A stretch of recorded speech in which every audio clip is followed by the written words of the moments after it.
You're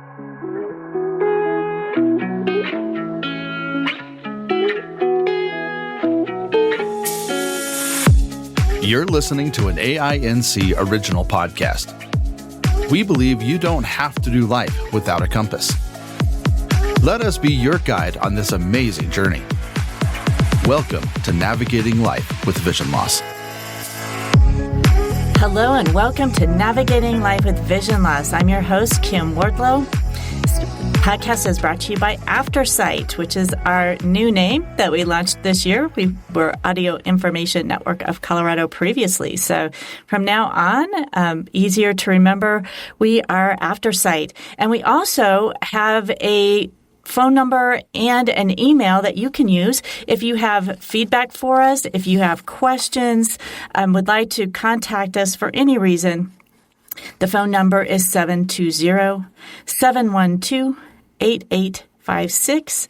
Again, that's 720-712-8856. Or you can email us feedback@aftersight.org. So today I guess I'm really looking forward to talking with. He's multi-talented. He's a life coach. But not just any life coach. He works only with those with disabilities. But in reading about him, he's also a gifted musician and has done all kinds of fun things in his career. He was diagnosed with RP at the age of 5 and declared legally blind at 15. We, this month, are talking about relationships, and so that's what we're talking to Charlie about. But if you would like to learn more about, and we may go into this a bit, but more about his journey of accepting vision loss and owning that vision loss, you can listen to The Blind Chick, one of our other podcasts, and the interview that Charlie did there. And I believe that episode was called Living a Kick-Ass Life or something to that effect. So Charlie, thank you so much for agreeing to be on Navigating Life with Vision Loss as well. My pleasure. Thank you for having me. I've been really enjoying the conversations, and this is a subject that I really enjoy and work with my clients on all the time, almost every day. So I'm very excited to connect with you about it too, and all the listeners. Well, we are in February, and that either highly anticipated or highly dreaded holiday of Valentine's Day. Some people are looking forward to it. Some people get engaged, all those things, and then other people, it's just not something that they're looking forward to, or might even be a little bit depressed. And so for this episode, I'll just let our listeners know, Charlie's doing a couple of episodes with us on relationships. This one is going to be talking more about romantic relationships, and then the next episode will be about our other relationships, our friendships, our parents, siblings, friends, all those things. So we'll start today, though, with romantic relationships. There's so much information. People can have conflicted feelings. When you're working with folks, where do you start when you're talking about relationships? And is there any difference? I know your website says dating or relationships with your disability. So how does that play in? That might be different. Yeah, I would say my philosophy is to first start with your disability, to get very comfortable with what you experience, to what your needs are, to what your accommodations are, to how you like to be spoken to, how you like to be helped, what you don't want help with. Because figuring that out with a partner is really hard, and it's their responsibility to respect what you want, but it isn't their responsibility to figure out what you want. And it's really important to get clear on that before you get into a really committed relationship, or if you're in the, or if you're in the relationship already, to say, "Hey, I know that we need to figure this out, and first, I need to figure out what I want and what I need, and I'm going to work on that." So, with all my clients, we start there. Let's take a step back, remove the relationship aspect, and just talk about the relationship with yourself. and get really clear on those things before you start taking steps with what a partner, how a partner wants to interact with you and how you want your partner to interact with you and vice versa. Well, that makes so much sense. Certainly, if you're not in a relationship and you're seeking a relationship, really to have that foundation going in. I think we all have a certain amount of fear, going into a new relationship. There's a certain amount of uncertainty, but related to their disability of, if that will be accepted or feeling like, oh, well, I can't, nobody will want to date me or, all those sorts of things. Yes. And that's a whole other aspect of it. You can sense a theme here with what I'm saying. I would say you got to work that out first, right? Because if you bring that into the relationship, that might show up as you projecting fears about what people think about your disability, even though they may not, right? The partner that you're getting in the relationship with may think that your disability is amazing. They don't think anything less of you. But if you have that internalized ableism towards yourself, it doesn't matter what they think. So that's an important aspect of it. And I'll also say that it's completely normal to have those fears. And it's completely valid to be struggling with that because throughout history and throughout probably experiences within your life as the listener, people every single day with disabilities experience people not wanting them, people saying, you're pretty for a blind person, or I think you're really hot for a blind guy, right? Or whatever your gender identity might be. It's a caveat. It's not you're amazing as you are. And hearing that from multiple people may wrongly convince you that the person that you're with now thinks that way as well. And you have to be able to gain the skills to separate those scenarios and those belief systems so that, and to gain the confidence in yourself that you're worthy, that you're an amazing person, not in spite of your disability or in spite of your blindness, but with it. Right. And when you bring that energy to a relationship, the communication becomes so much easier. Yeah, it seems like a balance of really owning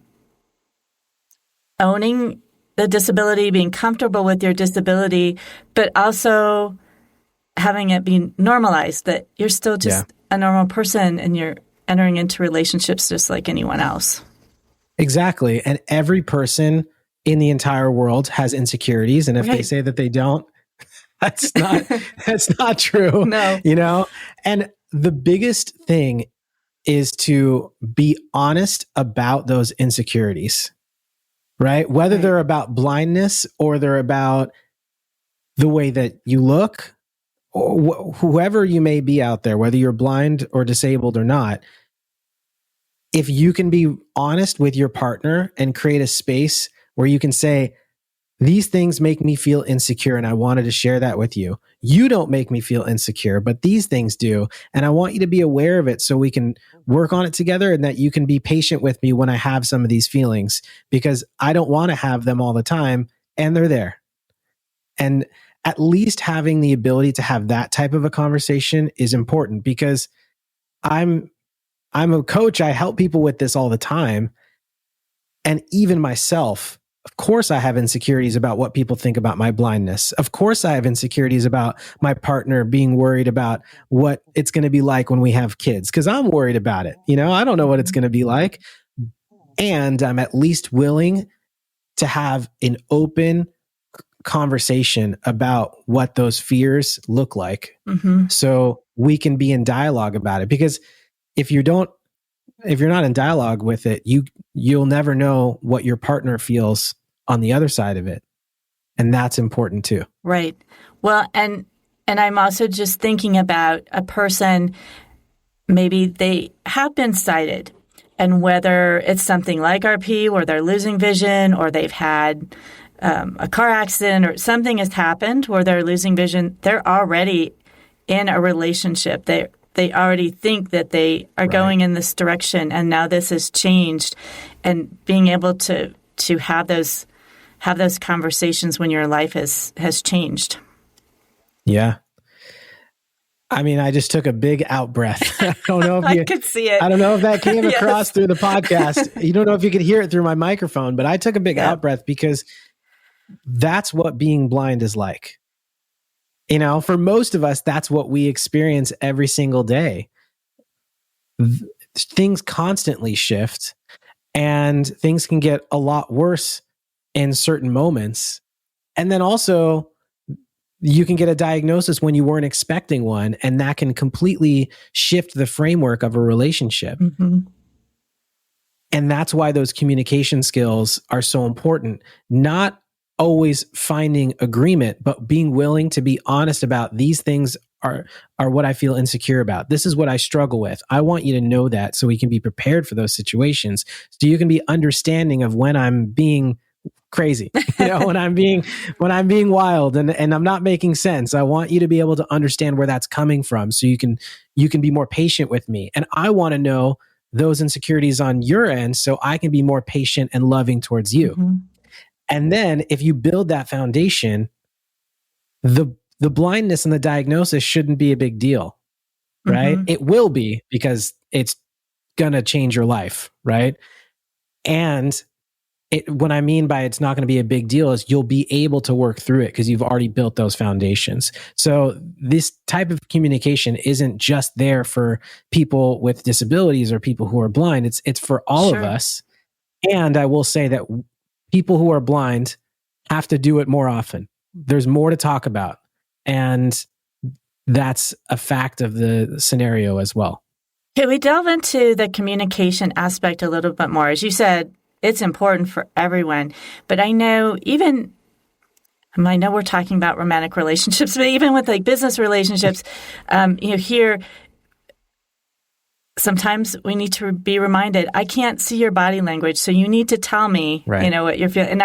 And if you're in a relationship with someone that you either is or you're hoping will be long term, working out some of those things, and the differences maybe if one person is sighted and one blind, or both individuals are blind. I don't know if that would come more naturally because you're experiencing the same thing. You know, neither of you are seeing body language and those types of things.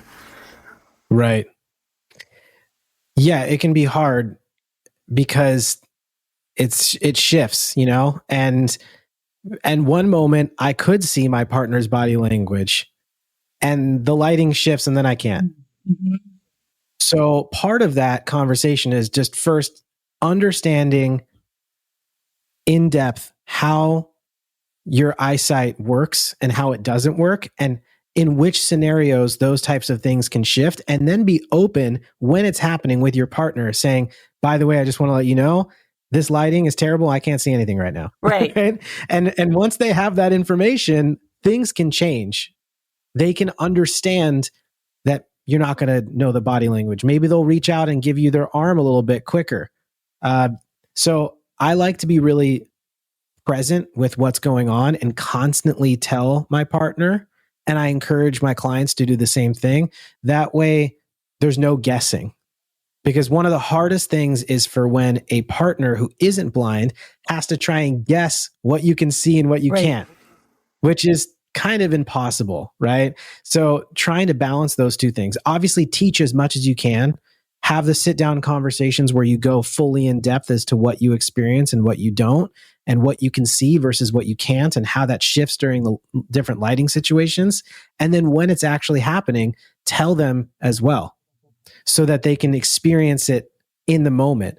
And what I find is that more often than not, now my partner, she just knows, oh, he probably can't see right now, right? Or, you know, he's probably okay right now. And sometimes she's wrong, and sometimes I do need help, or sometimes I don't, and that's okay as well. And so that's why the present moment communication is so, so important too. Yeah.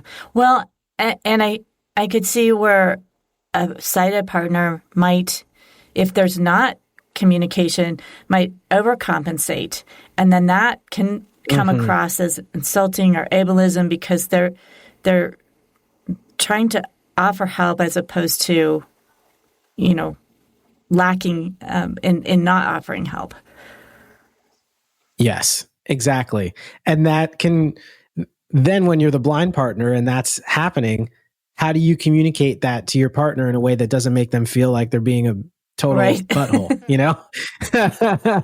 That can be hard. You have to say, I want you to know that I appreciate how much you want to help me.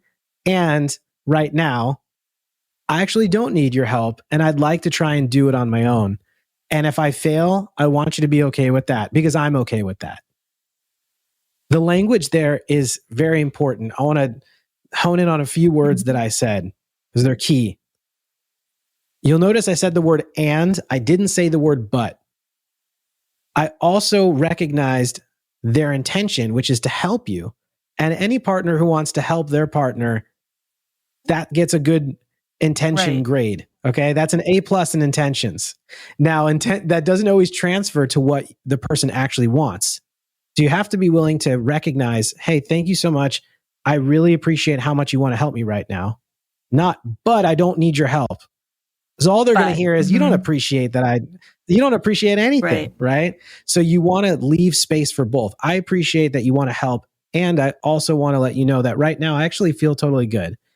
And come across in your energy as feeling good and say, I feel good. I want to try it on my own. And if I run into a wall, I'm totally cool with that. But if I'm about to fall off a cliff, stop. Don't let me do that. And then, don't let me do that. Like, don't let me walk into the street. But currently, I want to try it on my own. And they'll be like, great. Right? Any loving partner where you've built that trust with, they're gonna trust you to try to navigate that situation on your own. And they're going to feel appreciated and a part of the journey, not, you're always trying to help me too much. Leave me alone, right? And it'll make them feel alienated in that way. We want them to feel as a part of the journey. Are there any other things, either specific, if you, in a couple that perhaps one is sighted, one is not, or even if just generally, if both are blind or both are sighted, that folks need to look out for, or be aware of in a relationship, especially if you're beginning a relationship and you're trying to see if this is going to work, or they're you mentioned some positive things. If somebody's trying to help you, that's a good sign, even if it's not the help you need at the moment. Yeah. But red flags are things people need to look out for as well. Totally. Red flags. Let's talk about red flags. Sure. That sounds fun. I've experienced firsthand people who say that they are supportive of my blindness, but then are not actually supportive of it. And I've personally had experiences of a partner trying to cure my blindness with everything that they possibly could. Right. And oh my is the response. And at that time, I thought I wanted to cure my blindness. So like that all felt really great to me. But I didn't recognize in that moment that what they were actually doing and what they were actually saying is, I'll only love you fully and keep this going if you're not blind. Right? And that's a giant red flag, like the size of one of those red flags that, is on the side of the highway, that those humongous ones, right? But it's all red. Okay. Danger. That's a danger, right? So be clear. When somebody is telling you that and they are gung-ho, even more than you, about trying to cure it or find solutions for it or to work around it, I want you to take time and have a conversation with them and say, hey, I may never cure this. I'm okay with that. Are you okay with that? I want you to be honest with me. And then be prepared to hear what they're going to say. Don't play guessing games. Really understand. And then say, I want you to know that this is a part of me, right? I don't want you to love me in spite of my blindness or even because I've overcome my blindness. I want you to love me and my blindness. I want you to love me and my disability. How does that make you feel when I say that? Not, do you love me and my blindness, right? Because that can be a big question. You're like, oh, I was not ready for that. So instead say something like, how does that make you feel when I say that? How does that resonate with you? right? And then listen to the way that they respond. If they get very defensive and say, I'm not doing that, I'm not saying that, how could you feel that way? Sign. Right. Pay attention to that, not a good sign. And if they say, I didn't realize that I was making you feel that way, maybe I do have some learning to do. And I don't know, maybe I was not fully recognizing that I have some weird feelings towards being blind. And then have a conversation with them about how you feel about your blindness. They can do research on their own, but if they go research how people feel about their blindness, they could find anything. They could find someone on the web who cured it and is on a mission to, get gene therapy. Or they could find someone like me who's like, I love being blind. I would never change it, right? They don't need to know that information. They need to know how you feel about your blindness, and they need to become comfortable with that. Yeah, that's huge. And you kind of need to be prepared to walk away if the answer is not acceptable. Yeah. You need to be prepared to walk away. And life also has a funny way of helping you walk away, kind of forcing you down the I got to get out of here path, even if you weren't wanting it or recognizing it in the moment. And the other thing too is take time when you're ready to process through these emotions, to journal about it, to talk with a therapist about it, to talk with a coach about it. Don't feel like you have to solve these things on your own. It can be really overwhelming to experience someone that you love not fully accepting all of who you are. And if you're not fully at peace or acceptance with any of those scenarios that could come from it, from a conversation, it can be overwhelming to dive into that conversation right away. So I would really recommend that you take time to talk about it with someone who isn't involved, and to talk about it with someone who's not going to impose their beliefs onto you. To have someone who's just going to listen, to have someone who's just going to hear you and guide you in understanding what you want, rather than forcing you to do what they want. And then go into the conversation. Yeah, because sometimes just being able to vocalize and talk to someone who's totally neutral and is just there to listen to you and bounce things off of. Sometimes just hearing yourself say something, all of a sudden you think, well, this is really how I feel. Yeah. It can help. Just even doing that can be very helpful. 100%. You start to become aware of feelings that you didn't really know were there. I didn't even realize that I was in a relationship with someone who didn't want to be in a relationship with a blind person until I was out of that relationship for a year. That's not even why the relationship ended. It ended for many other reasons, right? And that's the experience of me. I'm sharing my personal experience. That's the experience of a lot of people that I work with as well. Sure. In the moment, you're so invested in the love. You're so invested in the experience. It's really hard to take a step back and go, what am I not getting that I need? Right? And creating space while you're in a relationship to talk with people who are professionals or who will just listen to you, where you can come to those discoveries in real time, is a huge asset and something that you should take advantage of. Yeah, it can be really helpful. Yeah.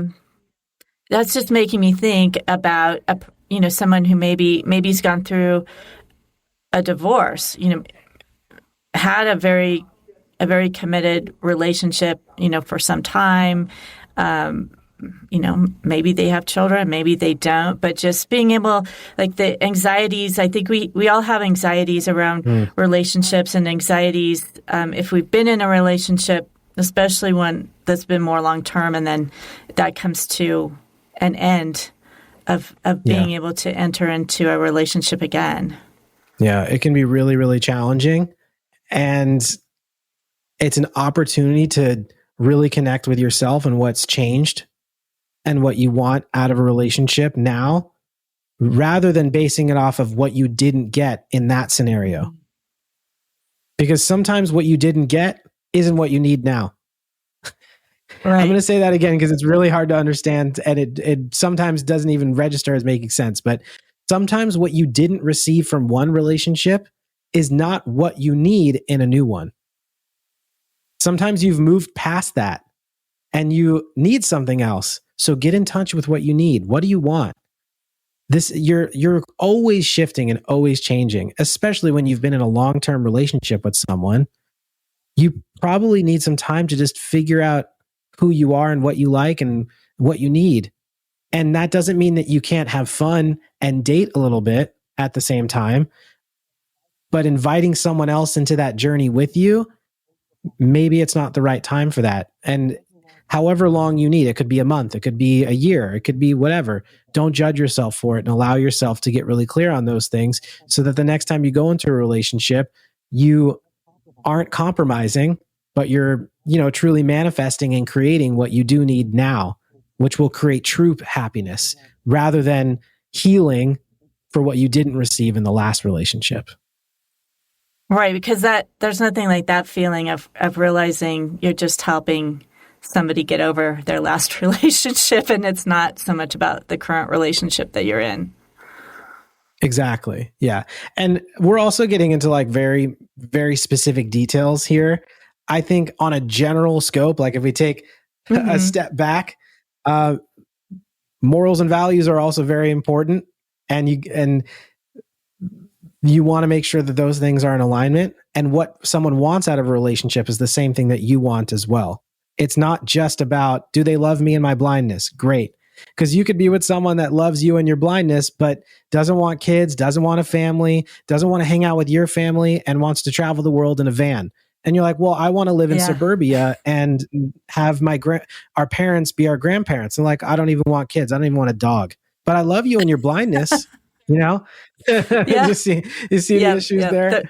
Right. So you want to make sure that you balance those, and it can be overwhelming, right? You're like, well, how am I going to find someone who loves my blindness, who loves me for everything that I am, respects all my boundaries, and they also have the same values as me? Dating and being patient and working through it and committing yourself to being with someone who's at least willing to make compromises and work with you rather than work against you is a good starting point. Do you have some advice or tips for folks? They have this person. Of course, nobody's perfect, and as you said, life shifts and changes as you go along. Yeah. But you're trying to communicate. You're trying to work things out. Do you have advice or tips on keeping your relationship healthy and vibrant and growing and, not becoming stagnant? Yeah. I'm going to say something that probably is a little taboo, but make sure you're having good sex. Yeah. and I know that's a little taboo to say, but like, that's the truth. Make sure that you are constantly evolving physically and emotionally at the same time. And everything that we've spoken about now has been emotional. You got to have both, and you got to be willing to work together as to what the needs are in different moments, because you're going to shift sexually and physically, and you're going to shift emotionally and spiritually. And making space for both of those things is going to be really important, because you could grow with someone spiritually and mentally and emotionally, and everything could be amazing. But if you've completely neglected the physical side of your relationship, it doesn't matter. Someone's needs won't be met, or someone will feel mistreated in some way, and then things will deteriorate. So you have to take ownership of all those different pieces and pay attention to everything at one time, and constantly be in communication about those things in the moment when they're happening. As long as you're in a state that you can have the conversation. If you're so upset that you're just going to, no progress will be made, then don't do it. Okay. But if you are in a place where you're calm enough, but it did hurt your feelings, just say, hey, I want to let you know, like, that hurt my feelings. Or, hey, what did you mean by that? I feel like that's different from what we've talked about previously. And then be open and listen to them about what's shifting and what's changing. And you could say, okay, is that a right now type of thing? Is that a forever type of thing? How can we work together on that? Right? Being really open, get all the information before jumping to conclusions, and try and work with a partner who is as willing to have those types of conversations as well. That is great advice, Charlie. You've given us so much information about romantic relationships, starting them, being in the middle of them, moving on from them when needed, starting again, all those things. So I really appreciate that.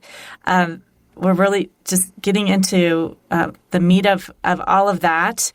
And certainly I want to let folks know if you have questions or comments, feel free to either give us a call or send us an email. The number is 720-712-8856, or feedback, FEEDBACK, at aftersight.org, AFTERSIGHT.org. We would love to hear your comments. And Charlie will be back next time. We'll be talking. Yeah, looking forward to that. Yes. So we'll be talking about all those other relationships in our life. Often that significant other, those romantic relationships are so key and core to our life, but we also have so many other relationships that are important to us. Yes. And we'll be talking about all of those. So I'm looking forward to that.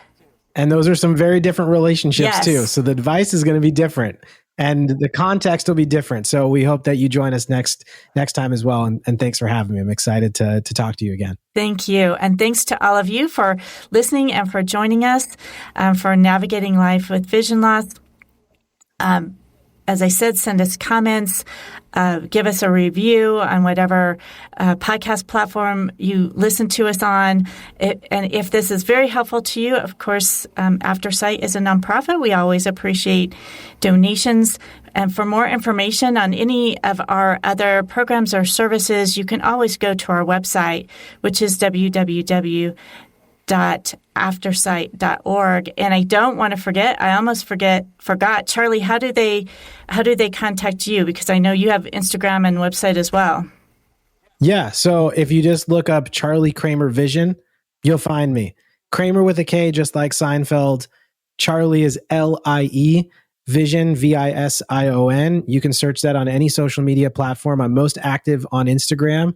And also, if you just go to charliekramervision.com, you can book a free call with me and we can have a chat and work through what might be helpful to you.